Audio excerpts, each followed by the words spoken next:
This is the exact moment when Ukrainian drones destroyed dozens of Russian warplanes, one after the other, deep inside the country.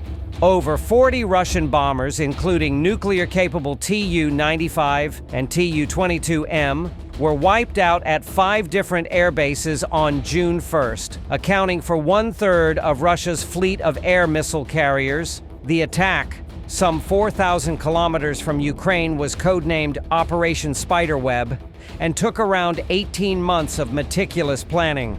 The unprecedented attack came just a day before Ukrainian and Russian delegations were set to meet for the second round of direct talks in Istanbul.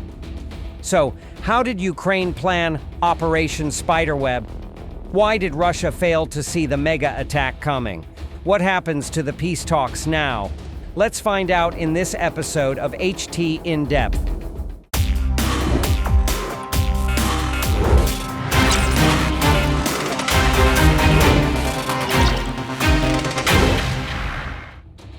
The top-secret operation, codenamed Spiderweb, began some 18 months ago. Ukrainian special forces first smuggled 117 first-person view kamikaze drones into Russia. These drones, loaded with missiles, allow pilots to control them remotely through a live feed. The drones were then stashed into mobile wooden cabins, whose roofs had hidden compartments. The wooden cabins housing the small flying weapons were then loaded onto civilian trucks.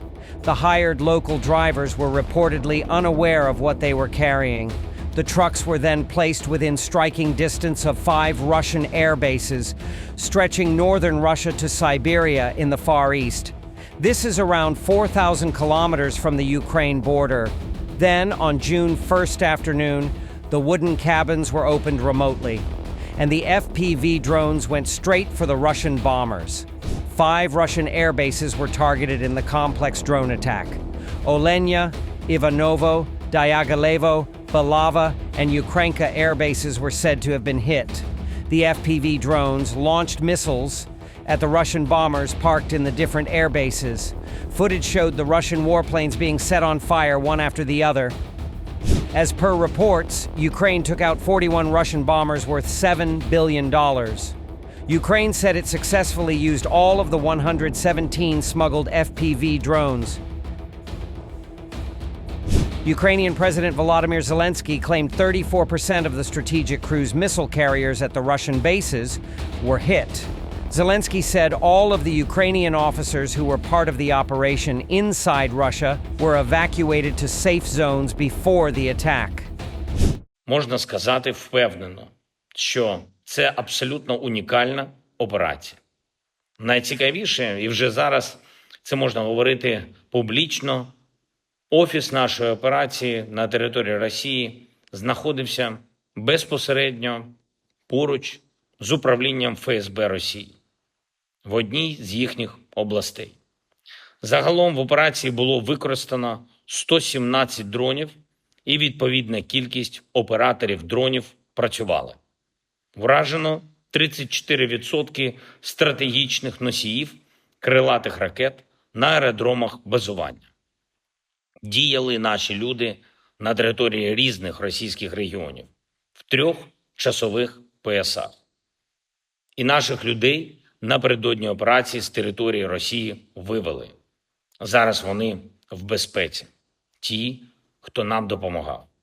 Дійсно, приємно, коли речі, які санкціонував ще рік і 6 місяців тому, працюють та забирають у росіян більше 40 одиниць стратегічної авіації.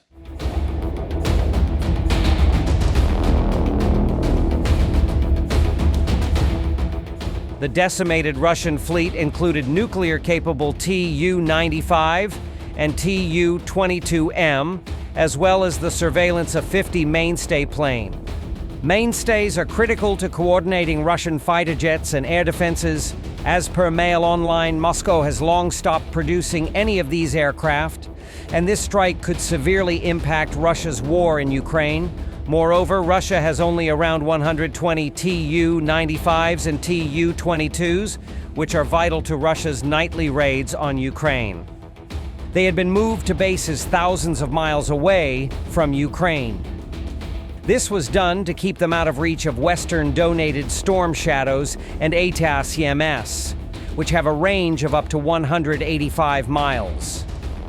The FPV drones, with a range of just 12 miles, would have been the last thing on Putin's mind. Former Royal Air Force pilot and military analyst Mikey Kay said the mega drone attack would have a devastating effect on Russia.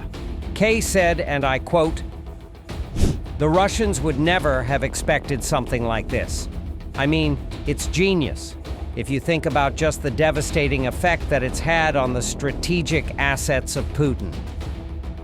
Some Russian military bloggers have dubbed the mega drone attack as Russia's Pearl Harbor, a reference to the Japanese attack against the United States in 1941 that resulted in Washington's entry in the Second World War.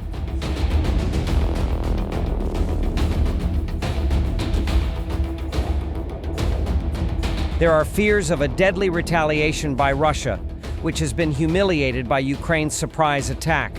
Just a day before Ukraine's mega drone attack, Russia launched its largest strike of the war with 472 drones and 7 missiles. There are already reports of Moscow planning to strike Ukraine with its Oreshnik missiles, which wreaked havoc after Kyiv used long-range Storm Shadow and ATACMS missiles late last year. Philip O'Brien, professor of strategic studies at St. Andrews University, said it's unclear what the Russian response will be, but it can be assumed it will be violent. O'Brien said, and I quote, "This is a big blow to Russian strategic air power, which is hard to overestimate. We do not know what the Russian reaction will be. However, we can assume it will be violent." Ukraine's Operation Spiderweb has also reignited fear of a nuclear response from Russia.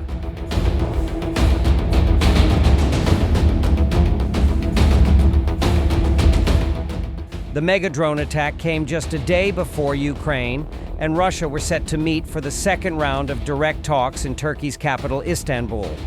The direct talks are aimed at reaching a consensus to end the 3-year-long war. Interestingly, Russia has not backed out of the direct talks and met with the Ukrainian side on June 2nd in Istanbul. However, the meeting did not produce any significant result. Vladimir Medinsky, who is leading the Russian delegation, did propose 2 to 3 days of ceasefire in some areas after the meeting.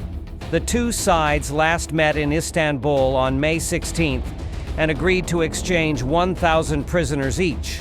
However, the talks failed to reach an understanding on a ceasefire.